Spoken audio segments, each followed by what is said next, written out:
सलाम दोस्तों, मैं हूं उमैस मुनीर। आप देख रहे हैं हमारा यूट्यूब चैनल और फेसबुक पेज। दोस्तों, भारत का जंगी जनून, जंग लड़ने की जो ख्वाहिश है वो अब ज़मीनी हदूद से निकलकर खला तक पहुंच चुकी है और भारतीय मीडिया के मुताबिक 52 के करीब जो फौजी सैटेलाइट्स हैं उनको खला के अंदर भेजा जाएगा। उनका मकसद सिर्फ एक ही होगा, जो इर्द गिर्द वाले जो ममालिक हैं उनकी सर्वेलेंस की जा सके, जिनके अंदर पाकिस्तान भी शामिल है। लेकिन अच्छी खबर यह है कि पाकिस्तान के पास इसका तोड़ ऑलरेडी मौजूद होगा। आने वाले कई सालों के अंदर जब भारत 52 के करीब सैटेलाइट्स खला के अंदर भेज चुका होगा, तब तक पाकिस्तान के पास चाइना की जानिब से HQ-19 वो दिफाई निज़ाम जो कि ना सिर्फ हमारे आसमानों को महफूज कर देगा, हमारी फ़ज़ाओं को महफूज कर देगा, बल्कि खला से हमारे ऊपर होने वाली जो निगरानी है उसको भी जो है वो ख़त्म कर देगा और उस सैटेलाइट को हिट करने की सलाहियत रखता होगा। इसकी क्या तफसीलात हैं आज की वीडियो में डिस्कस करेंगे और साथ ही साथ आपको यह भी बताएंगे कि भारत ने जो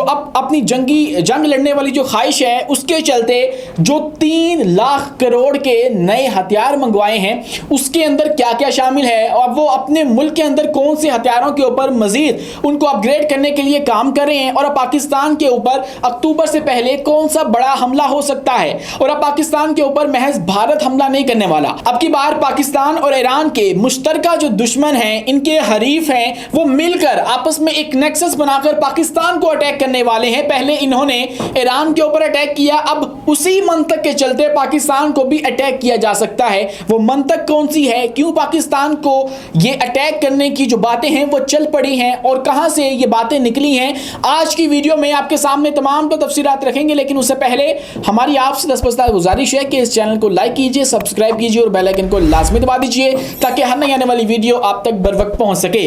दोस्तों, आगे बढ़ने से पहले जरा जिक्र कर लेते हैं अमेरिका का और अमेरिका की जानिब से जो भारत है उसको दिए गए हाई वोल्ट करंट का। मतलब आप देखिए कि अमेरिका की पॉलिसी हमेशा से ऐसी रही है कि अमेरिका किसी का सगा नहीं है। अमेरिका सिर्फ वहीं पर मौजूद होगा जहां पर उसको अपना फायदा नजर आएगा, जहां पर उसको अपना नेशनल इंटरेस्ट नजर आएगा। मतलब इजराइल को वो इसलिए सपोर्ट करता है कि इस खिते के अंदर उससे बढ़ के अमेरिका का कोई सबसे बेहतरीन एलाय मौजूद नहीं है, मतलब हो ही नहीं सकता। बाकी तमाम तर जो ममालिक हैं वो अमेरिका के डसे हुए हैं। अगर वो उनके ऊपर रिलाई करेगा, उनके ऊपर भरोसा करेगा तो कहीं ना कहीं जाकर वो बगावत कर सकते हैं। लेकिन इजराइल तो खुद ही इन सबसे तंग है। मतलब जो इर्द गिर्द वाले ममालिक हैं, शाम है, लुबनान है, ये ईरान है, इन सब के साथ उसकी दुश्मनी है किसी ना किसी हद तक, मतलब नजरियाती दुश्मनी तो है। तो इसीलिए इजराइल सबसे बेस्ट ऑप्शन है कि वो इजराइल को चूज करे। तो ऐसे ही जो अमेरिका है, बात करने का मकसद ये है कि वो वहीं पे जाता है जहां पे उसको फायदा नजर आता है। भारत ने बहुत अरसे तक उसकी चापलूसी की, बटरिंग की, पाकिस्तान के खिलाफ उसके कानों के अंदर जहर उगलने की कोशिश की, जहर घोलने की कोशिश की, लेकिन उसके बावजूद उसने भारत के ऊपर भी 500% तक का जो टैक्स है वो आयद करने का फैसला कर दिया है। और अमेरिकी सेनेट के अंदर एक बिल पेश किया गया है और उस बिल की हिमायत जो है वो अमेरिकी सदर डोनाल्ड ट्रंप भी कर रहे हैं। उस बिल के अंदर यह बात मौजूद है कि जो भी ममालिक यूक्रेन की खुलकर हिमायत नहीं करते हैं और रशिया के साथ अपनी तिजारत रखते हैं, उनके ऊपर 500% तक का जो टैक्स है वो लगाया जाएगा। उनके अंदर भारत फॉल कर है। सबसे बड़ा जो उसका विक्टिम होगा वो भारत होगा, क्योंकि भारत तकरीबन 70% तक का अपना जो ऑयल है वो रशिया और चाइना से हासिल करता है। तो यूं जो रशिया के ब्लॉक में जाना है, जयशंकर की ये जो पॉलिसी थी प्रो ब्रिक्स वाली, और ब्रिक्स ममालिक के साथ जो इनके ताल्लुकात गहरे होते चले जा रहे थे, वो अब अमेरिका को जो है वो खटकने लगे और अब अमेरिका की जानिब से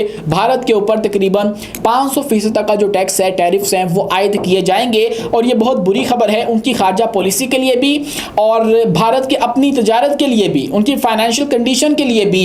और फाइनेंशियल कंडीशन की अगर हम बात करें तो भारत जो है वो अपने दिफाई जो डिफेंस है, मतलब दिफाई मामलात है, उनके ऊपर एक भारी खर्चा करने वाला है और वो तकरीबन 3 लाख करोड़ तक की जो रकम है पाकिस्तानी रुपीस के अंदर वो अपने डिफेंस के ऊपर लगाने वाला है, जिसके अंदर वो ना सिर्फ जो जासूसी करने वाले तैयारे हैं, इंटरनेशनल मैन्युफैक्चरर वो लेंगे, उसके बाद वो सी माइंस लेंगे, उनके ऊपर काम करेंगे। उसके बाद अपना उनका जो तैयारा एक मौजूद है रशिया से लिया हुआ सुखोई 30, उसको अपग्रेड करेंगे मजीद और उसकी जनरेशन गालिबन वो चेंज करना चाहते हैं, उसके अंदर मजीद जो फीचर्स हैं वो लाना चाहते हैं, उसके ऊपर काम करेंगे।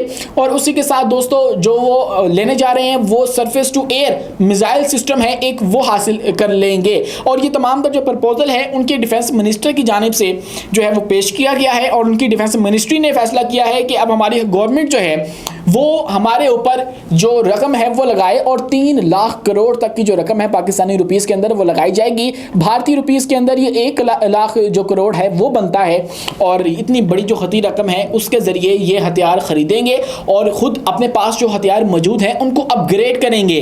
मकसद यही है कि पाकिस्तान को काउंटर किया जा सके। लेकिन यहां पर बात तो यह भी मौजूद है कि अगर यही रकम इन्होंने अपनी आवाम की सिक्योरिटी के लिए, उनके तहफ्फुज़ के लिए लगा ली होती तो आज ये नौबत ना आती।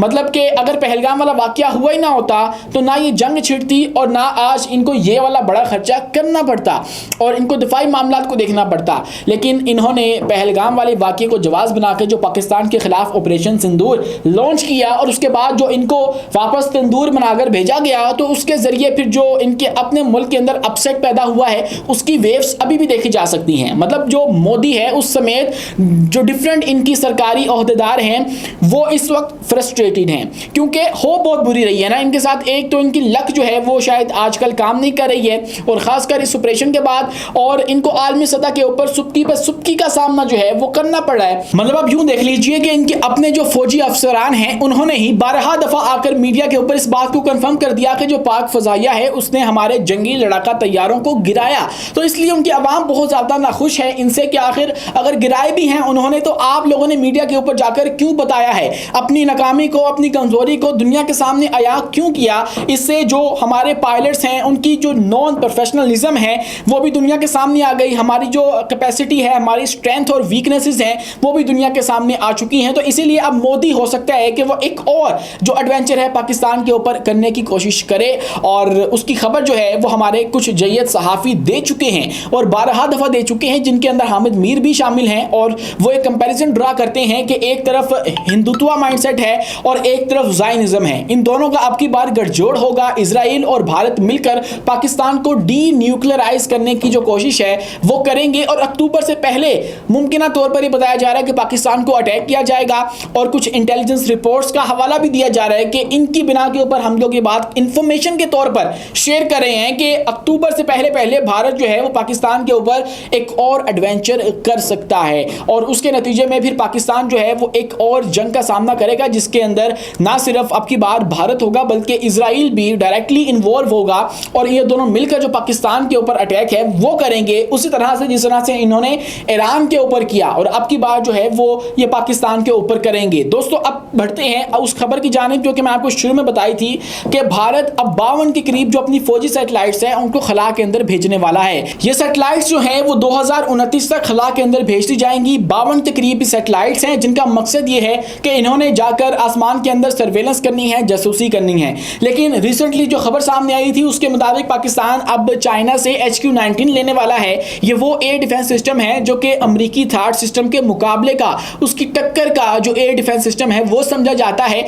और इसको चाइनीज थार्ड भी कहा जाता है। मतलब दुनिया का टॉप नॉच किस्म का ये एयर डिफेंस सिस्टम है जो कि मिसाइलों को काउंटर करता है और सिर्फ ये मिसाइलों को काउंटर नहीं करता, ये खला के अंदर जो करीबी मदार के अंदर घूमने वाली सैटेलाइट्स होती हैं जिनका मकसद ये है कि उन्होंने किसी दूसरे मुल्क की जो जासूसी है वो करनी है, सर्वेलेंस करनी है, उनकी निगरानी करनी है, ये उनको भी हिट कर सकता है, मतलब उनको भी तबाह बर्बाद कर सकता है। तो जब तक ये जो है वो 2029 तक अपनी ये तकरीबी कार्रवाई करने में कामयाब होंगे तब तक जो पाकिस्तान है वो HQ-19 ले चुका होगा और उसके बाद पाकिस्तान इस पोजीशन में होगा कि वो इनको जो है वो टक्कर दे सके, इनका मुकाबला कर सके और इनके इस वाले जो हरबा है उसको नाकाम बना सके। लेकिन तब तक न जाने क्या से क्या कुछ हो चुका होगा। पाकिस्तान के पास 5वीं जनरेशन के जंगी लड़ाका तैयारे होंगे, उनसे हम पता नहीं इनका क्या कुछ कर सकते होंगे। उसके बाद हो सकता है कि पाकिस्तान जो है वो 6ठी जनरेशन की तरफ मूव कर जाए जो कि चाइना उसके ऊपर काम भी कर रहा है। 2029 की बात कर रहा हूं, मतलब कि अभी इसके अंदर भी 4 साल बाकी हैं। तो तब तक जो है वो हालात डिफरेंट होंगे, डायनामिक्स जो है वो दुनिया के तब्दील हो चुके होंगे। आप इस बारे में क्या सोचते हैं कमेंट सेक्शन में अपनी राय से आगाह लाजमी कीजिए और वीडियो पसंद आने की सूरत में हमारे इस चैनल को लाइक कीजिए, सब्सक्राइब कीजिए और बेल आइकन को लाजमी दबा दीजिए ताकि हर नई आने वाली वीडियो आप तक बर वक्त पहुंच सके। शुक्रिया, अल्लाह हाफिज़।